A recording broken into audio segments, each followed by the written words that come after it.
Requirements ये मैंने पहले आपको बताई हैं इसी लेक्चर के अंदर कि नंबर 1 आपकी education, number 2 whether you are healthy और नॉट, ठीक है, आपको कोई इस तरह की डिज़ीज़ तो नहीं है जो कि आपको प्रैक्टिस करने से में प्रॉब्लम करे या कोई इस तरह की डिज़ीज़ जो आप दूसरों को ट्रांसमिट कर दें।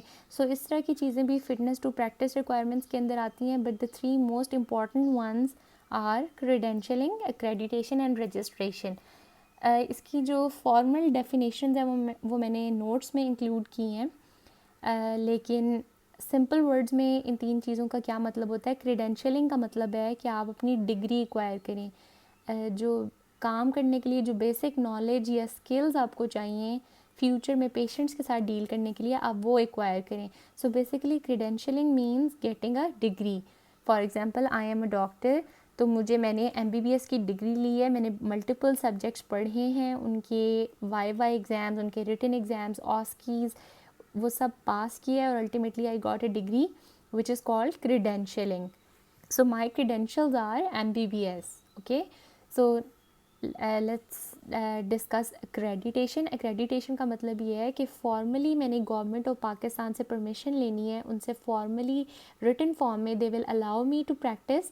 They will acknowledge that I am a physician and I am a part of their physician community, and ultimately I will be practicing in Pakistan. So this is what accreditation is. Accreditation is basically a formal request और formal acknowledgement जो कि आप request करते हैं state से कि वो आपको फॉर्मली एज डॉक्टर एक्नॉलेज करे और आपको एक्रेडिटेशन, तो वो आपको प्रोसेस ऑफ एक्रेडिटेशन के थ्रू एक्नॉलेज करते हैं and they give you a written statement, a written certificate that you are a doctor and you are now allowed to practice.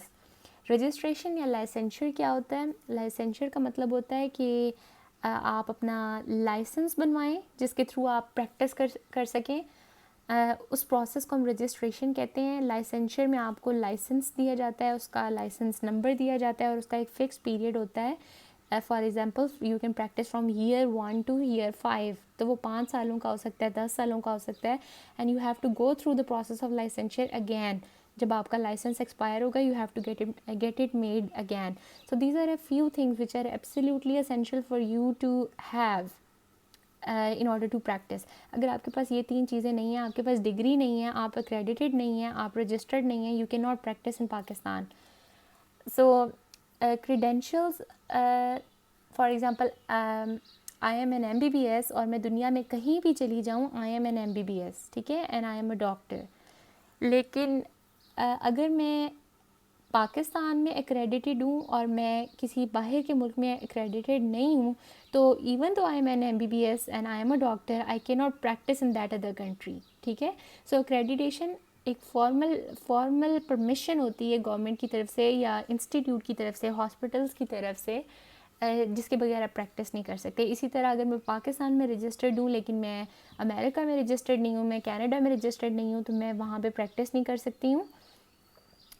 जिन लोगों के पास क्रेडेंशियल्स होते हैं सिर्फ वही एक्रेडिट होते हैं, और फिर जिन लोगों के पास क्रेडेंशियल्स एंड एक्रेडिटेशन होती है only they can get registered and they are only those professionals are given a license. So इस तरह के जो processes होते हैं they are very complicated और ये सब हमें करने पड़ते हैं in order to practice. Professional development and self assessment. So ये सब चीज़ें, ये बहुत ही सिंपल सी स्लाइड है. इसमें हमने क्या डिस्कस करना है कि फटीग जो है वो फटीग का क्या रोल होता है इन प्रोफेशनल डेवलपमेंट. अगर आप किसी इस तरह के वर्क प्लेस में काम कर रहे हैं जहाँ पे आप बहुत ज़्यादा स्ट्रेस्ड हैं, फटीग्ड हैं, so you will not be able to develop your self, develop your career और develop your self as a professional. Fitness to practise का हमें सबको पता होना चाहिए कि फ़िटनेस टू प्रैक्टिस के क्या क्राइटेरियाज़ होते हैं और हम उनको मीट कर रहे हैं कि नहीं कर रहे हैं.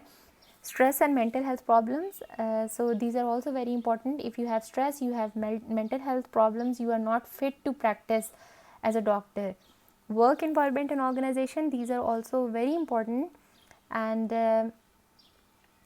वर्क इन्वायरमेंट अगर अच्छा होगा तो वर्कर्स जो हैं वो अच्छे तरीके से परफॉर्म करेंगे. अगर वर्क इन्वायरमेंट अच्छा नहीं होगा, you will not be able to progress as a professional.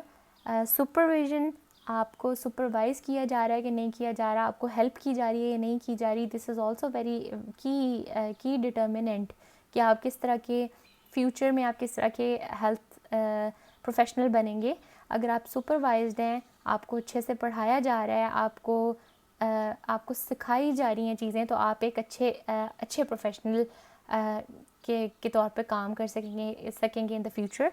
Communication is very important. Communication among the team members is very important, with the patient, with their families. So communication is the key.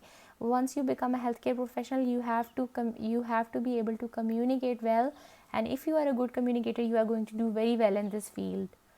Performance requirement: know how to report known risks or hazards in the workplace. Sorry, is this slide a repeat? Okay. Performance requirements: know how to report known risks or hazards in the workplace, keep accurate and complete medical records. I think this slide is the repeat, so I'm just going to read it. Self-assess to reduce the risk of errors caused by inadequate knowledge and skills. So आपने हमेशा आपको चाहिए कि self assessment करते रहें। अगर आपके पास knowledge जो है वो सही से पूरा नॉलेज नहीं है, अच्छे से आपने पढ़ा हुआ नहीं है, you should always go back and revise things, ताकि आप कोई गलती, नॉलेज बेस्ड गलती आप ना करें। Participate in meetings that discuss risk management and patient safety. Respond appropriately to patients and families after an adverse event. Respond appropriately to complaints. So this was, I think, by mistake ये slide repeat हुई हुई थी. So this was the end of the lecture. Thank you so much.